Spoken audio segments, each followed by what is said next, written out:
तो आज के इस नए विश्लेषण में आपका स्वागत है। आज हम एक बहुत ही दिलचस्प सफर पर निकलने वाले हैं। ज्ञान की दुनिया की बिल्कुल दो अलग-अलग सिरों की बात करेंगे। एक तरफ इतिहास के वो गहरे और अनसुलझे रहस्य हैं जिन्होंने आज के सबसे एडवांस्ड साइंस का भी दिमाग घुमा रखा है, और दूसरी तरफ है हमारे आधुनिक समाज का वो परफेक्ट सिस्टम जिसे हमने खुद एक-एक अक्षर जोड़कर बड़ी ही बारीकी से बनाया है। मतलब एकदम फुल ऑन मिस्ट्री से लेकर एक परफेक्ट कंक्लूजन तक की कहानी। चलिए शुरू करते हैं। तो आज के हमारे इस सफर का रोड मैप कुछ ऐसा रहने वाला है। सबसे पहले दुनिया के अनसुलझे रहस्य, फिर प्राचीन विज्ञान की पहेलियां, उसके बाद एक नए युग की शुरुआत, फिर बात करेंगे लोकतंत्र के मजबूत स्तंभों की, और अंत में नागरिकों के अधिकार और कर्तव्य। चलिए सीधे जंप करते हैं हमारे पहले हिस्से पर, दुनिया के अनसुलझे रहस्य और इतिहास के गहरे राज। जरा इमेजिन कीजिए, पेरू का एक बहुत बड़ा रेगिस्तान है और वहां जमीन पर विशाल ज्यामितीय आकृतियां और जानवरों के चित्र बने हुए हैं। मजेदार बात क्या है पता है? जमीन पर खड़े होकर अगर आप इन्हें देखेंगे तो ये बस मिट्टी की सामान्य खाइयों जैसी लगेंगी, कुछ समझ ही नहीं आएगा।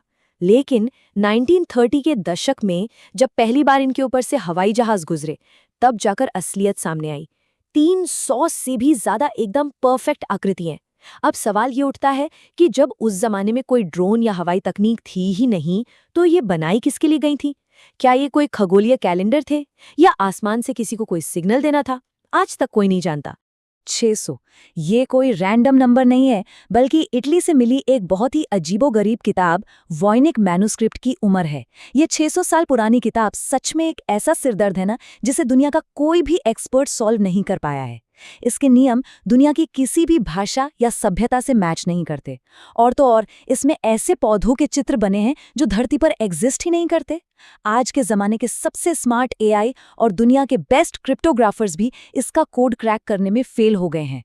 ये लिटरली एक अनसुलझी पहेली है। अब बढ़ते हैं हमारे दूसरे सेक्शन की तरफ, प्राचीन विज्ञान की पहेलियां और उनकी हजारों साल पुरानी तकनीक। साल 1901 में समंदर की गहराई में डूबे एक जहाज से एक मशीन मिलती है, एंटी-काइथेरा मैकेनिज्म। जब इसका 3D स्कैन किया गया तो साइंटिस्ट के होश उड़ गए। इसमें 37 एकदम बारीक और जटिल मेटल गियर्स लगे हुए थे। ये कोई नॉर्मल एंटीक पीस नहीं था, बल्कि 2000 साल पुराना एक एनालॉग कंप्यूटर था। जी हाँ, 2000 साल पुराना। ये मशीन सूर्य और चंद्रमा की गति की एकदम सटीक कैलकुलेशन कर सकती थी, और यहाँ तक कि ओलंपिक खेलों की डेट्स भी प्रिडिक्ट कर लेती थी। सोचने वाली बात है कि उस जमाने में इतनी परफेक्ट इंजीनियरिंग कैसे पॉसिबल थी, और वो इतना सारा ज्ञान अचानक कहाँ गायब हो गया? चलिए अब बात करते हैं हमारे तीसरे हिस्से की, एक नए युग की शुरुआत, रहस्य से निकलकर स्पष्ट नियमों तक का सफर।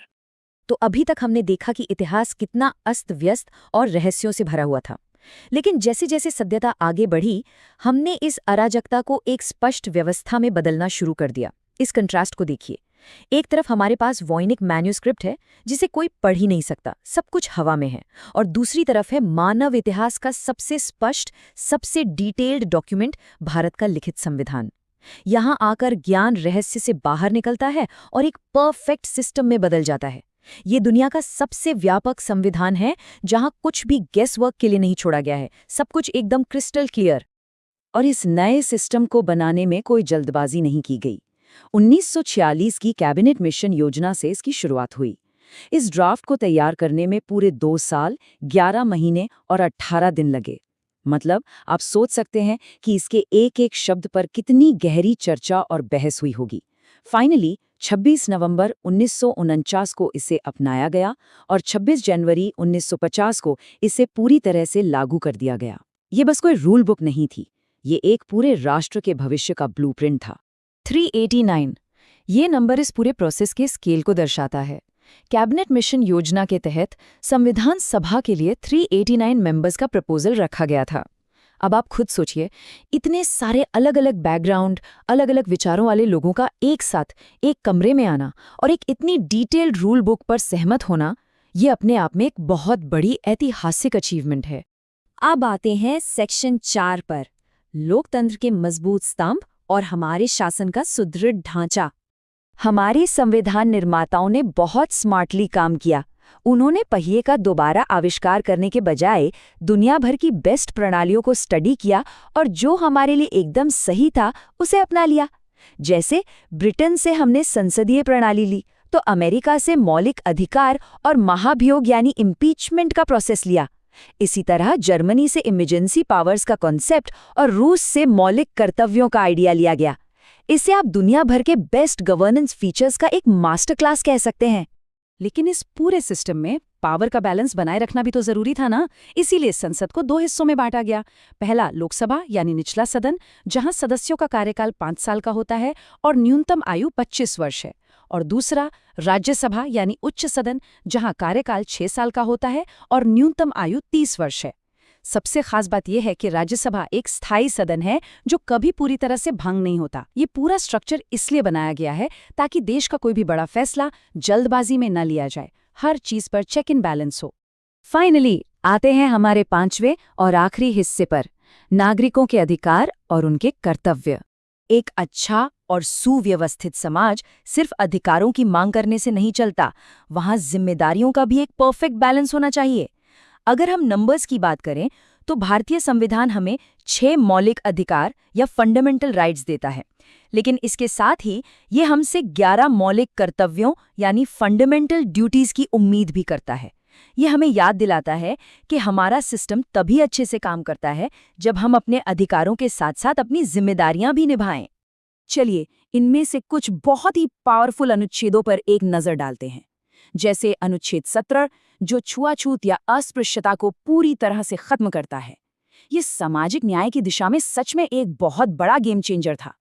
फिर आता है अनुच्छेद 19, जो हमें प्रेस और अभिव्यक्ति की आज़ादी देता है, और साथ ही 6 से 14 साल के बच्चों के लिए मुफ्त और अनिवार्य शिक्षा।